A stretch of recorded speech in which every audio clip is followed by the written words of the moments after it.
Bismillahirrahmanirrahim. Assalamualaikum warahmatullahi wabarakatuh.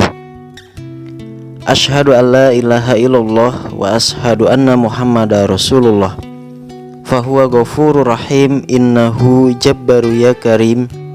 Bisyuburi tudunya bi ni'matul mubin rahmatan arsil azim Rabbana ya karim.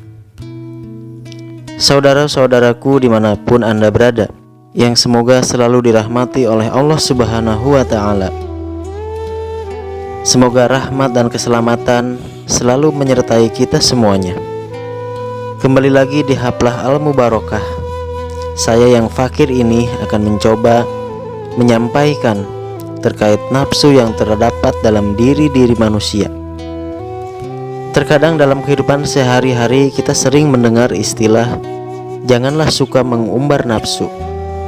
Padahal nafsu sendiri itu tidaklah satu saja, melainkan ada 4 jenis nafsu yang disebutkan dalam Al-Quran. Yang pertama adalah nafsu al-amarah atau an-nafsu al-amarah. Dalam Quran surat Yusuf 53 dijelaskan, nafsu al-amarah adalah nafsu atau ruh yang senantiasa mengajak kepada keburukan dan kejahatan, atau dalam kata lain, nafsu yang menjerumuskan dalam hal kemaksiatan. Yang kedua adalah an-nafsu al-lawamah. Dijelaskan dalam Quran surat Al-Qiyamah ayat 2, yaitu nafsu atau ruh yang senantiasa menyesali, meratapi, dan menyadari atas perbuatan dosa yang dilakukan. Yang ketiga adalah an-nafsu mutmainah. Dijelaskan dalam Quran surat Al-Fajr ayat 28, nafsu atau ruh yang tenang, tidak ada rasa takut dan khawatir atas kepastian janji Allah. Nafsu yang senantiasa menerima atas kehendak Allah, yaitu rodiyah, dan ia pun direstui kehadirannya kembali kepada Allah atau mardiyah. Kemudian yang terakhir adalah an-nafsu al-mulhamah.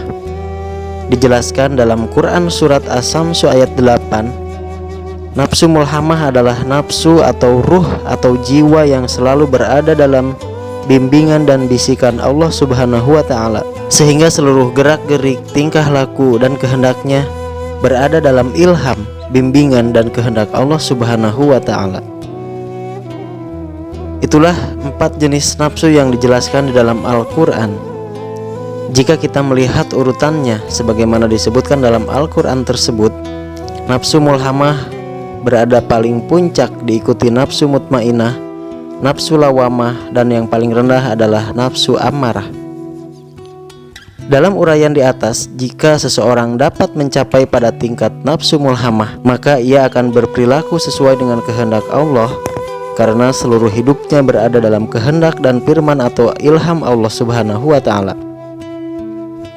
Sikap dan perilakunya senantiasa menghormati, memberikan kehidupan kepada siapapun, memuliakan kemanusiaan, menerima keberagaman sebagai sunatullah, memberi rasa aman kepada siapapun, berbagi kepada sesama, dan kasih sayangnya akan mengalahkan amarahnya, dan selalu mengutamakan kepentingan umum di atas kepentingan pribadi, senang menebarkan keselamatan kepada siapapun. Semoga kita semua dapat belajar dan mampu mencapai tingkatan nafsu tersebut, meskipun kita masih jauh, dan tetap terus berusaha dan berikhtiar untuk mencapainya. Amin ya Allah ya Rabbal Alamin. Jika kita uraikan lagi dari keempat jenis nafsu tersebut di atas, yang pertama adalah nafsu amarah yang dijelaskan dalam Quran surat Yusuf ayat 53. Karena sesungguhnya nafsu amarah itu selalu menyuruh kepada kejahatan, kecuali nafsu yang diberi rahmat oleh Tuhanku.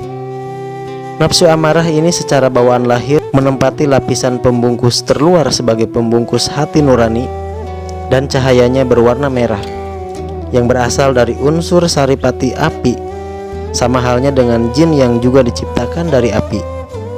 Karena berasal dari unsur api, nafsu ini mewarisi sifat-sifat dari api itu sendiri, seperti sifatnya panas atau membangkitkan rasa panas, yaitu emosi, marah-marah, sehingga ketika orang sedang marah akan terlihat raut wajah, telinganya memerah, dan jantungnya berdebar kencang. Yang kedua adalah nafsu lawamah. Dalam Quran surat Al-Qiyamah ayat 2, Dan tidak aku bersumpah dengan nafsu lawamah, yaitu jiwa yang amat menyesali dirinya sendiri. Nafsu ini adalah nafsu yang selalu menyesali perbuatannya, baik perbuatan yang terpuji maupun perbuatan yang tercela. Artinya nafsu ini tidak punya pendirian. Sifat ini sifatnya seperti angin karena tercipta dari anasir angin. Jika manusia lebih dominan nafsu lawamahnya, cenderung memiliki sifat tidak punya pendirian atau plin-plan. Nafsu ini menempati lapisan pembungkus kedua dari luar setelah nafsu amarah sebagai pembungkus hati nurani, dan cahayanya adalah kuning. Yang ketiga adalah nafsu mulhamah, berasal dari anasir air atau saripati air. Sifatnya mewarisi sifat-sifat air seperti air selalu mencari posisi tempat paling rendah. Jika seseorang dominan nafsu ini, maka cenderung memiliki sifat rendah hati terhadap sesama dan selalu merasa rendah diri di hadapan Tuhannya. Selain itu juga pandai menempatkan diri seperti air yang selalu mengambil bentuk dari wadah yang ditempatinya, dan juga memiliki sifat empati, mudah merasa iba dan belas kasihan terhadap sesama, suka menolong. Nafsu ini menempati lapisan pembungkus ketiga dari luar setelah nafsu lawamah, dan cahayanya adalah putih. Yang keempat adalah nafsu mutmainah. Firman Allah dalam Quran surat Al-Fajr ayat 28, "Hai jiwa yang tenang." Nafsu ini berasal dari saripati tanah. Karena dari saripati tanah, nafsu ini memiliki sifat-sifat dari tanah. Seperti tanah atau bumi ini, meski sering disakiti tetapi malah selalu memberi manfaat. Perhatikan saja bumi ini, diinjak-injak, dicangkuli, diambil isi perut bumi, digunduli atau ditebang pepohonan, dirubah bentuk atau diratakan gunung-gunung dan lain-lain, namun tetap sabar. Biasanya yang sudah mencapai tingkatan nafsu ini cenderung memiliki sifat sabar, rela menanggung beban orang lain, dan lain-lain. Sifat nafsu ini adalah selalu ingin terus beribadah, sehingga terkadang yang lainnya terlupakan. Kemudian dalam Al-Quran yang tadi dijelaskan, nafsu yaitu diistilahkan sebagai jiwa, yaitu ada nafsu atau jiwa yang jahat dan ada nafsu atau jiwa yang baik. Nafsu sendiri menimbulkan atau mengeluarkan hawa, yang dalam istilah selanjutnya ketika digabung yaitu disebut dengan hawa nafsu. Hawa sendiri artinya keinginan, sedangkan nafsu itu adalah perbuatan. Hawa bisa juga disebut sebagai radiasi yang ditimbulkan oleh nafsu. Misalkan ketika kita ingin minum, keinginan untuk minum itu adalah yang dinamakan dengan hawa, dan minumnya adalah nafsu karena keinginan tadi ditindaklanjuti dengan perbuatan, yaitu minum. Jadi sebenarnya yang perlu kita kendalikan itu bukan nafsu, tetapi hawanya atau keinginannya. Jika hawa terkendali dengan baik, maka secara otomatis nafsu juga akan dapat dikendalikan dengan baik pula.